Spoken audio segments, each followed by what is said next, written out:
Hi everyone, good morning, good afternoon, good evening, depending on what time and where you're watching us from. My name is Oluwatoyin Omotayo. I am your girl, the founder of the Olanike Omopariola Foundation, also known as Two Foundation. I am also the director of Protea Protection, Rights and Equality for Women, CIC here in the UK. We advocate against domestic violence through advocacy, education, support, and signposting. And today we're supposed to hold our usual Instagram live chat with our guest, Mujirade, the founder of Wives and Mothers on Instagram. But unfortunately, due to some situations beyond our control, we couldn't hold the live. This is the second time we'll be postponing that live, but I hope it's going to happen one of these days. However, I don't want to carry this topic over, so I thought it wise to make a YouTube video and allow people to still learn, even if we don't have a guest today. The topic is behind closed doors, the domestic abuse conversation families should be having. And the first question that pops up on my mind, that I was supposed to ask the guest is, what really counts as domestic abuse? People go to the police station after being abused and by their partners, and they're sent back and say, oh, it's a domestic matter. Go back home and settle it. Yes. And then you are being abused in some other forms aside from physical violence, and your relative or people around are looking at you like, where are the bruises? You don't have bruises. There's no injury. So what are you talking about? Where is the abuse coming from? I want to let you know today that domestic abuse is beyond physical violence. In fact, violence against women, there have been some form of violence against women that has not been, that we didn't have words for them. We didn't have the English description for them. And by such, it's been very tough even to prove in court. Things like verbal abuse, you guys are just exchanging words. That's not verbal abuse and all of that. But now, all those things have been categorized. There are different types of abuse that is beyond physical abuse, and they are all as bad as physical abuse. As a matter of fact, some are even worse than physical abuse, despite not giving physical injuries. And some of this abuse include, we have your emotional and psychological abuse. That one is, people tearing you down with words, make you feel small, even in your own home, make you walk on eggshells around them, especially when you're dealing with narcissistic partner. Then we have financial control, the one who will not give you too much money because it feels if you have too much money, you are going to have too much freedom, you're going to have too much power. They try to control you with finances. Also, we have sexual coercion. Unfortunately, in Nigeria, we do not have any laws against marital rape. However, we all know when it comes to domestic abuse, it's not particular about just husband and wife. It could be boyfriend, girlfriend, it could be just partners, it could be, any form of relationship that are involved with that, involve opposite sex, right? So when it comes to sexual coercion, you don't have the right to, that is like sexual abuse, sexual assault. It could be from even people you don't have any relationship with. That is where, from sexual coercion to rape, it's from tap dance, lap dance, that they said whatever happens. I don't know how they say, that proverb goes. Anyways, so we have verbal abuse. Oh my God. Recently, I spoke with a victim of domestic violence. She shared some of her experience with me and how she's been verbally abused by her partner, like extreme verbal abuse. Like any little thing, he talks down on her, he curses her, and curse her out. Sorry, pardon my age factor. I'm a Yoruba girl.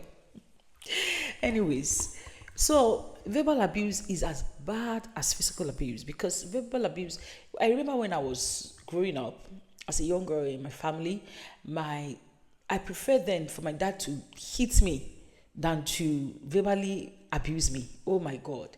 Because in the course of that verbal abuse, they will even say things you did not do. My father will even sing. Hey, my God. He will sing He will sing and dance for you. You will be nobody's beating you. You will be crying. You will be crying so bad. So yes, verbal abuse is a thing. In fact, it's a big one.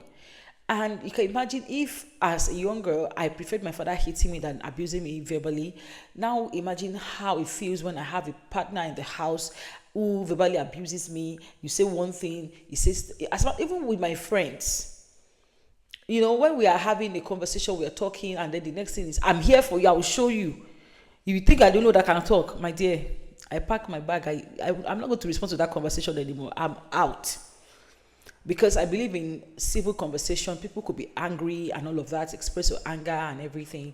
But then when you express your anger and then they make you feel like, oh, you think I don't know that I can talk, I will talk, and then they start abusing you and all of that. And the funny thing is, most of the time it is during those kind of altercations that you see the true mind of people towards you. The things they couldn't say because they have to act or pretend like they're your friends, they will have the opportunity to say it to you. And sometimes if it's a friend I don't want to lose, I don't want to hear them, so I'll just run away. So verbal abuse is a thing, and it's huge and it's big, and it can make people cry. Sometimes we even there's a way verbal abuse can even shape you, mold you. You start believing the things your abusers say to you, like, okay, maybe you're actually this, maybe you're actually that. Someone has told me before that I'm too traumatized for him, because for him, while growing up, he never witnessed his parents fighting or anything. He doesn't understand all of that. And that's even right now, that in his 20-something years of marriage, he has never, ever witnessed anything like that. That's if not for what happened, that he has to search. No, I'm too traumatized for him. Really? That word, I don't carry it with me, but thank God for healing. I was able to realize that, no, this is not for me. It is not for me in the sense that, of course, the person who is going to be for you will take you for everything. They will see your heart. Of course, they will see the trauma, but instead of them using it against you, they will help you heal. Let's move on. We have digital abuse and stalking. We have isolation from family and friends. That is the typical control point of any abuser. They isolate you. And we have coercive and controlling behavior. Something happened recently in the UK. The case is still ongoing and under investigation, so I can't really comment on it. But however, from the tidbits that we picked online, there was an article that claims that the wife, before the husband murdered her, that she said the man was too controlling. And judging by how the whole thing happened, you can actually tell, because another article also said that the man said, oh, the woman has already filed for divorce and he can't do without his family. Then he can't do without his family. You know what he did? He killed all of them and left himself alive. Yeah. So, control, coercive control. In the course of this video, I think this video is going to have a part 2. I have to break it into part 1 and part 2 and even up to part 3, because I'm going to take my time to explain all of this. We are going to understand the difference between all of these things when it comes to domestic abuse, to be able to differentiate and identify when an abuse is actually happening to you or your household. And then I'll say in this question that bruises heal, but emotional wounds can last a lifetime. Exactly. Bruises heal, but emotional trauma can last a lifetime. And when I was growing up, my parents used to be, of course I took a lot of beating and all of that. Where are the bruises? Oh, that is a bed mark anyways. They heal. I have got good skin.